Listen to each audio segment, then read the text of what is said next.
வேண்டாமா? ஜம்மு அண்ட் காஷ்மீருக்கு எம்ஜிஆர் ஐயாவுடைய புரட்சி திட்டம் தெரிய வேண்டாமா? மிட் டே மீல் ஸ்கீம் தெரிய வேண்டாமா? அவருடைய சாதனைகள் தெரியப்படுத்த வேண்டாமா? இது பாருங்க, அதான் கிணத்து தவளை என்கின்ற வார்த்தையை பயன்படுத்தல. கிணத்துக்குள்ள உட்கார்ந்துக்கிட்டு இந்த காயினை நாங்களே வெளியிட்டுட்டோம், அதுல ஒரு புகழ் பாடுவது ஒரு சந்தோஷமா? அதனால இதெல்லாம் ஒரு வாய்ப்பு. திமுக அந்த வாய்ப்பை பயன்படுத்திக்கிட்டாங்க.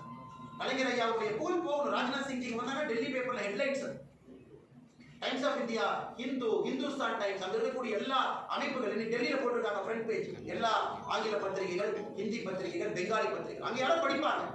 என்ன சொன்னாங்க? 1989 சுயேட்சை குழு ஆரம்பிச்சாங்களாமா? என்னப்பா? 1973 முதலா தேசிய கொடி ஏத்துறாங்களாமா? என்னப்பா?